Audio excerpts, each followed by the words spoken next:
kerana memberikan keizinan kepada saya untuk berbahas dalam usul menjunjung kasih titah Seri Paduka Baginda Yang Agung.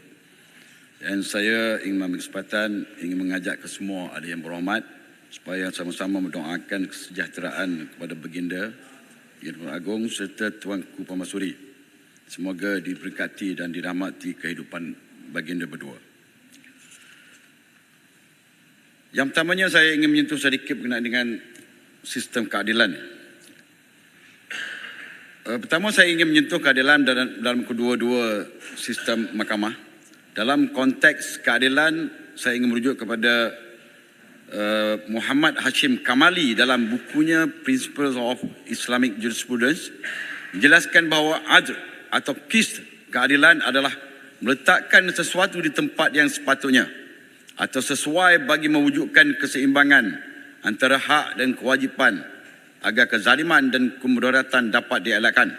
Manakala sistem kehakiman merupakan perbuatan berdasarkan pertimbangan yang wajar atau berpatutan, tidak memihak kepada mana-mana atau tidak membuat sesuatu keputusan dengan sewenang-wenang. Kita sedia maklum, menegakkan keadilan merupakan satu kewajipan dalam kehidupan bermasyarakat bagi mengelakkan sebarang bentuk penindasan samping mewujudkan keamanan serta kestabilan dalam negara. Saya ingin membaca sedikit satu ayat surah An-Nisa ayat ke-58. Inna Allah ya'murukum an tu'addul amanati ila ahliha wa idza hakamtum bainan nas an tahkumu bil 'adl. Inna Allah ni'ma ya'izukum bih. Inna Allah kana sami'an basira. Ayat ini mengatakan bahawa sesungguhnya Allah menyuruh kamu supaya menyerahkan segala jenis amanah kepada ahlinya yang berhak menerimanya, dan apabila kamu menjalankan hukum di antara manusia, Allah menyuruh kamu menghukum dengan adil. Sesungguhnya Allah dengan suruhannya itu memberi pengajaran yang sebaik-baiknya kepada kamu. Sesungguhnya Allah sentiasa mendengar lagi sentiasa melihat.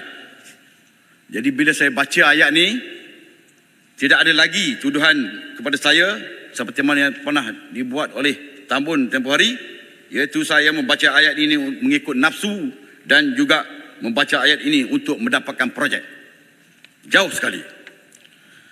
Secara umumnya, ayat tersebut memberikan garis panduan kepada pemerintah dan juga hakim untuk menunaikan tanggungjawab dengan penuh amanah, tidak bersikap zalim dan sentiasa bersikap adil dalam memutuskan sesuatu perkara.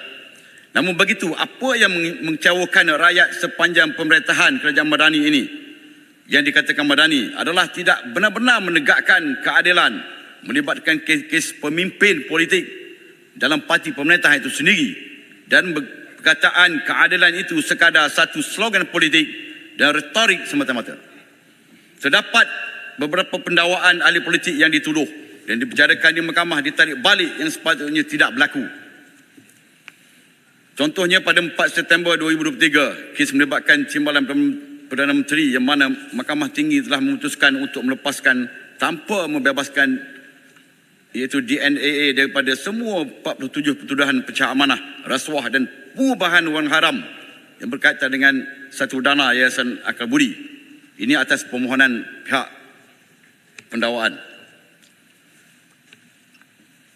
Dengan contoh yang saya berikan, adakah ini konsep adil yang dilalaungkan oleh kerajaan Madani selama ini? Selain itu, kita sering disajikan dengan berita-berita pendakwaan yang bermotifkan politik balas dendam oleh kerajaan. Boleh dikatakan hampir kesemua bekas Perdana Menteri ditambah dengan bekas Menteri Kewangan dan Ketua Pembangkang juga disiasat pada masa yang sama oleh kerajaan hari ini. Kalau melibatkan kes bekas Perdana Menteri Kewangan, dirujuk kepada Pandora Papers.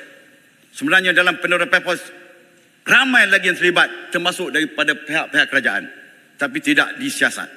Ini yang masalah yang berlaku.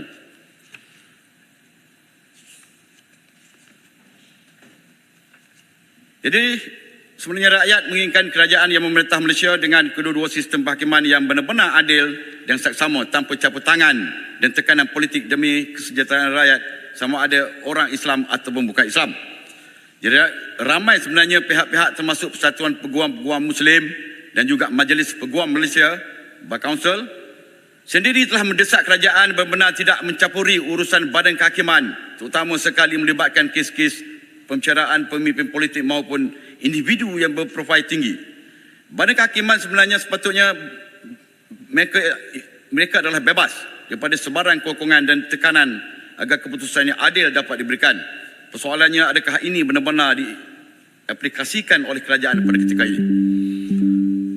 Di kesempatan ini juga saya ingin menyentuh berkaitan isu Mahkamah Syariah yang dicabar hari ini oleh seorang yang bernama Nik Alin yang beragama Islam, di mana telah dikejutkan pada 8 Februari tempoh hari apabila keputusan Mahkamah Persekutuan yang telah mengisytiharkan 16 daripada 18 peruntukan dalam enakmen Kanun Jenayah Syariah Kelantan 2019 adalah terbatal dan tidak sah.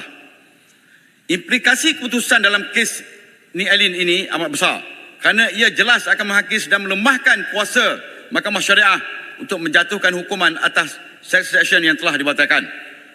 Malah susulan kemenangan dalam kes Nik Alin juga akan membuka ruang kepada banyak pihak lagi yang akan mencabar enakmen jenayah syariah yang melibatkan 13 negeri lain di Malaysia.